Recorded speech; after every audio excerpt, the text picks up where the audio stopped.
So alright gentleman, आज हम respiratory system को पढ़ेंगे, respiratory system of the human. तो जो मेन पार्ट है रेस्पिरेटरी सिस्टम के, उसको टू में डिवाइड किया गया है। एक है upper respiratory tract and then lower respiratory tract. जो अपर रेस्पिरेटरी ट्रैक्ट है उसमें जो है नोज एंड नेजल कैविटी, इसका मेन फंक्शन जो है एयर की फिल्टरिंग करना, उसको वार्म करना और उसको मॉइस्चर करना। ठीक है, उसकी मॉइस्चरिंग करती है एयर की।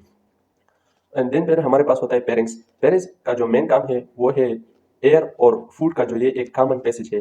फिर इसको जो है डिवाइड किया गया नेजोफेरिंग्स, ओरोफेरिंग्स एंड लेरिंगोफेरिंग्स। ठीक है, जो नेक्स्ट है हमारे पास वो है लेरिंग्स। इसको वॉइस बॉक्स भी कहा जाता है क्योंकि इसमें वोकल कॉर्ड्स मौजूद है और आप जब एयर की ब्रीथिंग की मदद से जो है आप फिर इस वोकल कॉर्ड से जो है आप स्पीकिंग करते हैं, आप जो है डिफरेंट साउंड्स की प्रोडक्शन होती है। ठीक है, और ये फूड की इंटरिंग जो है वो उसको इनहिबिट करती है ट्रेकिया में। जो हमारे पास नेक्स्ट है लोअर रेस्पिरेटरी ट्रैक्ट, उसमें ट्रेकिया है। ये ट्रेकिया एक वाइंड पाइप है। ठीक है, ये supported by C shaped cartilage rings to stay open. ठीक है, जो हमारे पास ट्रेकिया है वो सी शेप्ड कार्टिलेज रिंग से बना होता है। ठीक है, और इसमें जो है आपकी ब्रीथिंग में हेल्प करती है और आपकी जो गैसेस उसकी जो ट्रांसपोर्ट है वो लंग्स को करती है। अच्छा, फिर देन नेक्स्ट हमारे पास ट्रेकिया डिवाइड होती है टू ब्रोंकाई में। एक है right bronchi and then left bronchi. और फिर जो राइट ब्रोंकाई है और लेफ्ट ब्रोंकाई है वो फिर फर्दर स्मॉलर यूनिट ब्रोंक्यूल्स में जो है वो डिवाइड होती है। ठीक है, जो हमारे पास नेक्स्ट है वो है अल्विलाई। अल्विलाई हमारे पास smallest unit of respiratory system है। ठीक है, और ये गैसियस एक्सचेंज में हेल्प करता है। तो जो gaseous exchange between alveoli and blood होती है तो उसको जो है एक्सटर्नल रेस्पिरेशन बोलते हैं। ठीक है, और जो gaseous exchange between blood and tissue होती है तो उसको जो है इंटरनल रेस्पिरेशन बोलते हैं। तो ये डिफरेंस आपने लाजमी समझना है।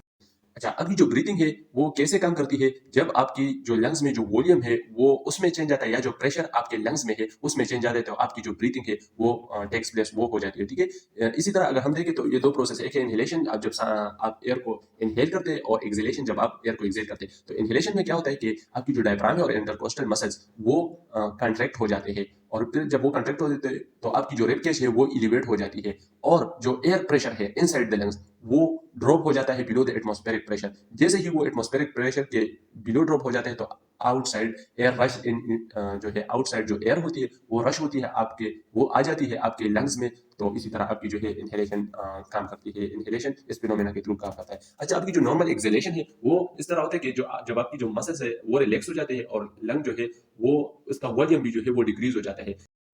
इसी तरह जो बॉयल्स लॉ है वो इसने जो है बेहतर तरीके से इस रिलेशनशिप को डिस्क्राइब किया है। ये बॉयल्स लॉ का स्टेटमेंट है कि volume of the container is inversely proportional to the pressure of the air inside the container. ठीक है, यानी जितनी जो है आप वॉल्यूम कंटेनर की बढ़ाएंगे तो जो प्रेशर है, एयर प्रेशर है inside that volume, inside that container, तो वो डिक्रीज होगा। और जैसे ही आप वॉल्यूम को कम करेंगे तो जो है आपका जो प्रेशर है वो इंक्रीज होगा। तो ये इनवर्स रिलेशन है एक दूसरे के। तो ये था एक इजी एक्सप्लेनेशन रेस्पिरेटरी सिस्टम का।